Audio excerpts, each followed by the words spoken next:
Have you got an old iPad sitting in a drawer somewhere? Maybe you've picked it up recently, charged it for the first time in months, and thought, this thing still looks great. The screen is sharp, the speakers sound good, the battery might even hold up a decent charge. But then reality sets in.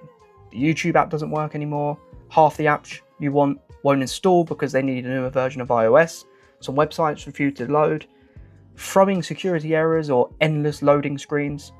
And, well, before long, you're wondering if Apple was right to leave this device behind. Well, I don't think they were. Because while Apple may have stopped supporting your iPad, that doesn't mean the hardware has suddenly become useless. In fact, with the help of an incredible jailbreak community, many of these old devices can still be useful after Apple abandoned them. Now, before we go any further, I do want to make one thing clear. Jailbreaking isn't for everyone. It modifies the way iOS works, and there are both advantages and disadvantages. If it's your main everyday device, make sure you understand what you're doing before making any changes. But if you've got an old unsupported iPad that has been sat in a drawer collecting dust, jailbreaking can completely transform what it's capable of. So today, I want to show you exactly why I still think jailbreaking an old iPad is absolutely worth it. Let's get started. The first reason has to be YouTube.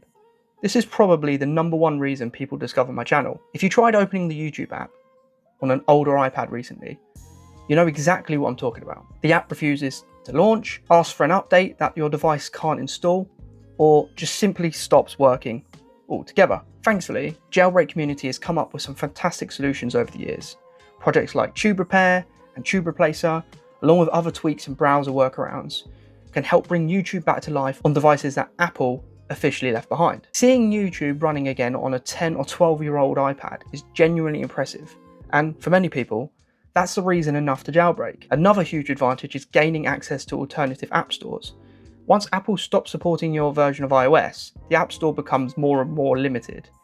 New apps won't install, older apps disappear, and software that once worked perfectly becomes impossible to download. After jailbreaking, you gain access to package managers like Cilio, Zebra, or on older devices, Cydia.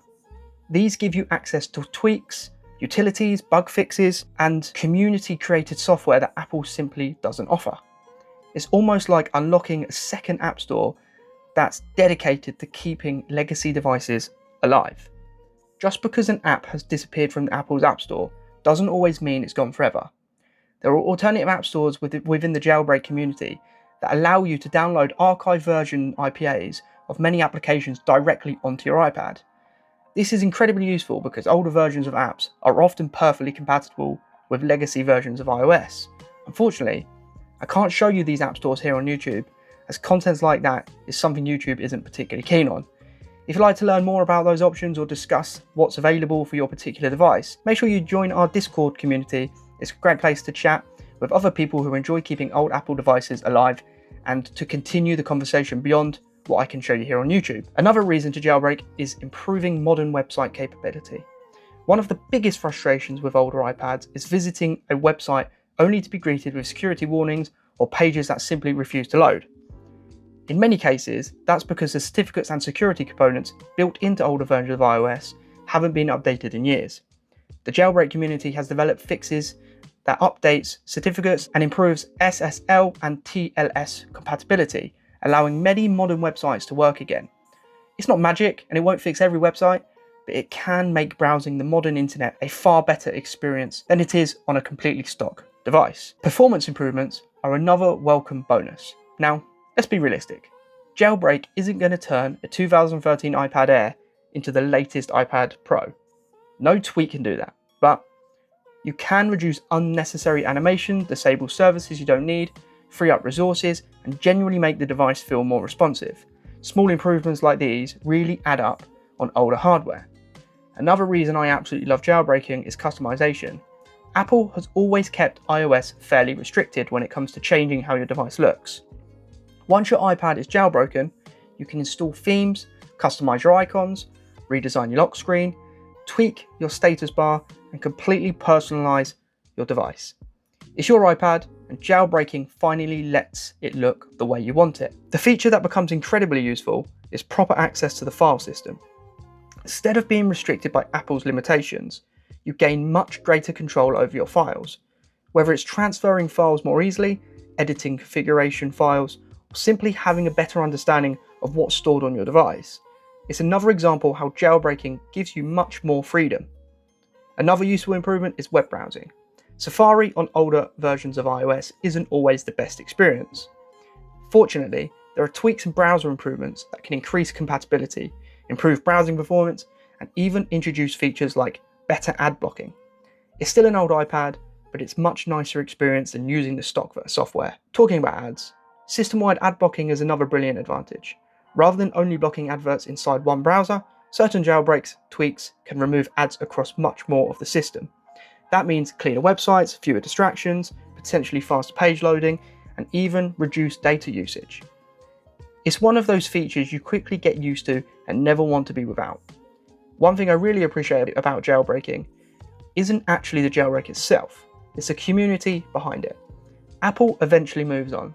Developers stop supporting older versions of iOS, apps stop working, websites change, services change, but the jailbreak community keeps finding ways to keep these devices useful. Whether that's fixing broken apps, restoring compatibility, updating certificates, or developing entirely new tools, the amount of work these developers continue to put into legacy devices is genuinely incredible. Without them, many of these iPads would already be nothing more than electronic waste. And that brings me to my favourite reason of all, keeping old technology out of landfill. Every year, millions of perfectly functional devices are thrown away simply because software support ends. The processors still work, the displays still look fantastic, the hardware hasn't suddenly stopped functioning. The only thing that's really become outdated is the software. Jailbreaking gives these devices another chance. Your old iPad could become a YouTube machine, a recipe book in the kitchen, a workshop manual, a smart home controller, a digital photo frame, or simply a web browsing tablet for around the house. Whatever you use it for, it's far better than letting it collect dust or throwing it away. And honestly, that's one of the best reasons I love making videos about legacy Apple devices. If you'd like to learn how to do many of these things I've mentioned today, I've actually created entire playlists dedicated to unsupported iOS devices. In that playlist, you'll find guides covering how to jailbreak different versions of iOS, how to fix YouTube, ways to get unsupported apps working again, improving compatibility with modern websites, and lots of other tutorials designed to help you get the most out of your old Apple devices. So when you've finished watching this video, I definitely recommend checking that playlist out next. And if there's something specific you're trying to do that I haven't covered yet, let me know in the comments. Tell me the device you have, which version of iOS is running, and what you're trying to achieve.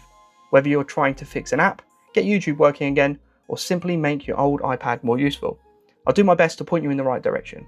And your question might even inspire a future video. And don't forget to join our Discord community as well. It's the perfect place to talk about unsupported Apple devices, old tech fixes, legacy iOS, and some of the topics that I simply can't go into detail here on YouTube. If you enjoyed this video and found it useful, I'd really appreciate it if you left a like. Subscribe if you're new and want to see more videos helping you keep your old devices alive. Thank you so much for watching. If you want to support the channel, then do go check out the merchandise. And if you want to support it even further, do consider being a member to the channel. Hit that join button down below, become a member to the channel, and get perks along the way, like early access to videos. And I will catch everyone in the next one.